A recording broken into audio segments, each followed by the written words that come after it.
Olá, pessoas conectadas.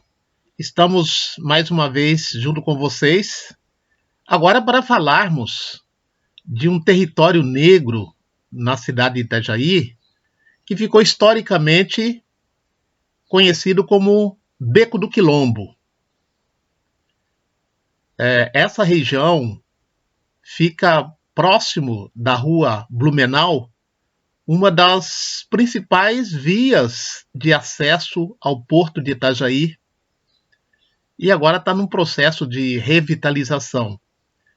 Mais exatamente, o Beco do Quilombo, cujo nome oficial é a Rua Francisco Jasnewski, sobrenome polonês, né? Mas no passado era conhecido popularmente como Beco do Quilombo e também como Beco da Boa Vista. Em 1996, nós publicamos um artigo na revista acadêmica Alcance, da Universidade do Vale do Itajaí, onde trabalhávamos, com o título Memórias de um Quilombo Urbano. Então, é a partir desse artigo, que teve uma publicação muito restrita, puramente em âmbito acadêmico, é que nós vamos recuperar o Beco do Quilombo, no sentido, como nós já dissemos, de dar visibilidade a algumas pesquisas sobre africanidades que nós fizemos no passado e que, na nossa opinião, não foi devidamente divulgadas, porque tinha a finalidade de trabalhos acadêmicos. E até porque também, na época, nós não tínhamos o domínio das tecnologias que nós estamos utilizando agora, ainda que de maneira precária, porque ainda estou engatinhando, né, nessas novas modalidades de comunicação. Novas para nós, que estamos na casa dos 60 e poucos, né? Mas a garotada aí já tem um domínio extraordinário das tecnologias.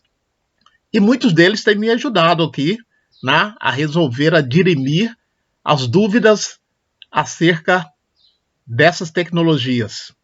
Então, para começarmos a falar do Beco do Quilombo, vamos recuperar aqui um poema de Lausgemar Laus, que foi uma escritora itajaiense, e em 1949 ela descreveu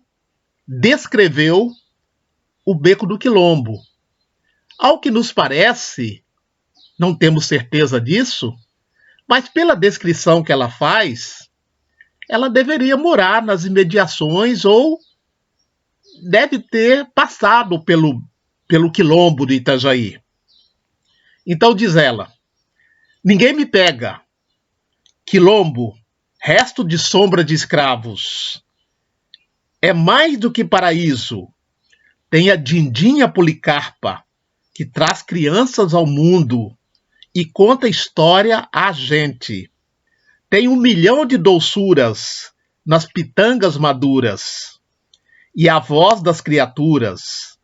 Tem um ritmo envolvente. É quase a queixa magoada do cativeiro inclemente.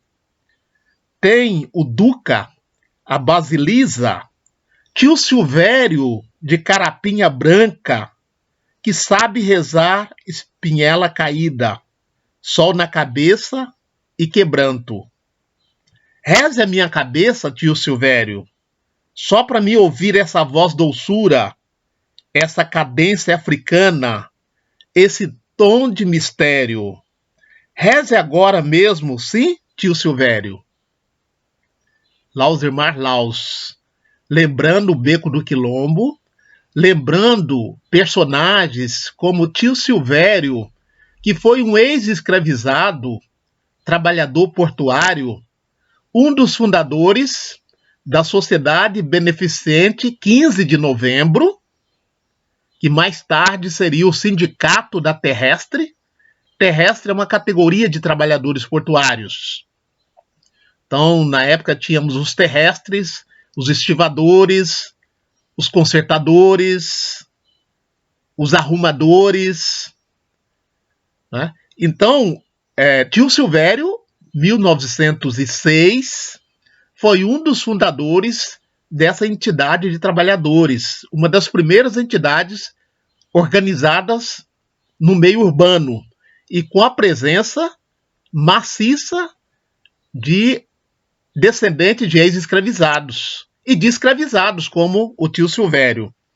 Ela fala também da Basilisa, que era uma memorável senhora, também ligada às religiões de matriz africanas, denominada na época como curandeiras, como rezadeiras.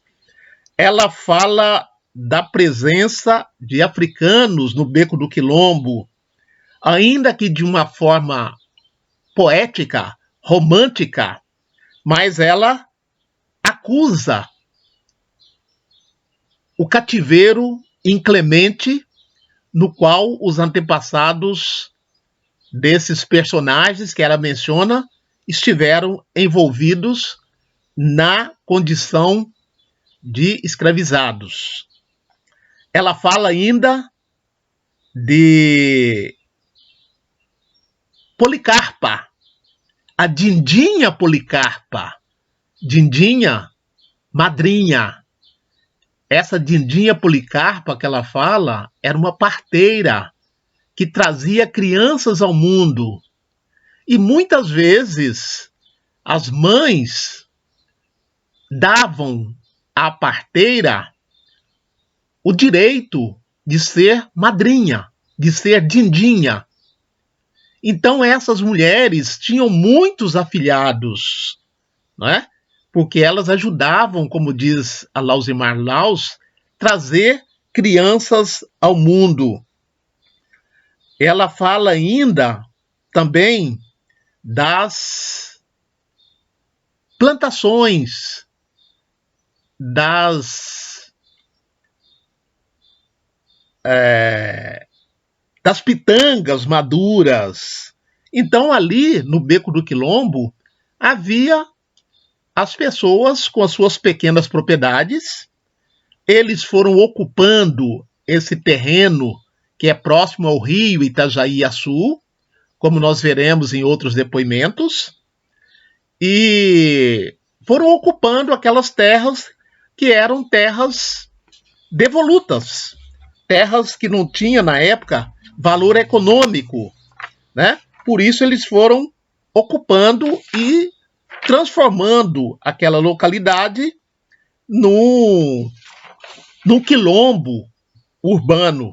Quilombo no sentido do quilombo que nós já falamos anteriormente, na verdadeira acepção da palavra quilombo, que nos lembra aquelas formações históricos, sociais da África centro-ocidental, lá por volta do século 17 e 18.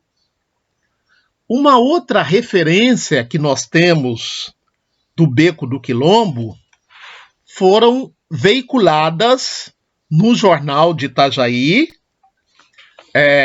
o jornal O Libertador, do ano de 1931.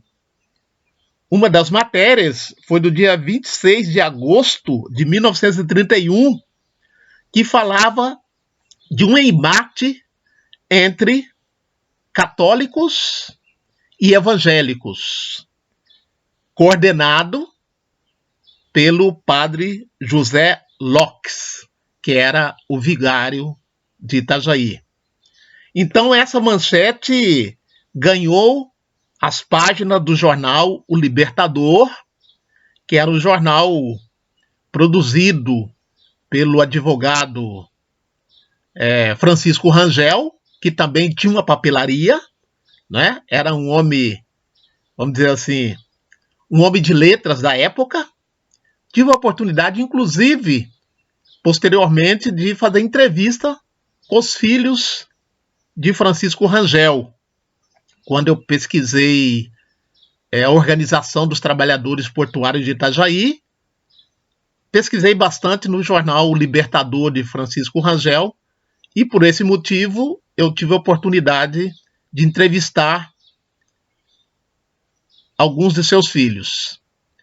Eu quero dizer ainda que no Beco do Quilombo, conforme os depoimentos, foi instalada a primeira igreja evangélica de Itajaí na década de 30. Como nós teremos oportunidade de ver a manchete do jornal e também ouvir um dos parentes do pastor que foi perseguido por uma cruzada protagonizada pelo vigário José Locks. Então, para vermos que a intolerância religiosa não é de hoje. E outra questão interessante, que num bairro tipicamente de afrodescendentes, com forte presença de religiões de matriz africana, foi instalada a primeira igreja evangélica de Itajaí. Fique conosco, acompanhe essa nossa jornada pelo Beco do Quilombo, assim como acompanharam a nossa subida ao Morro da África, em Jaraguá do Sul.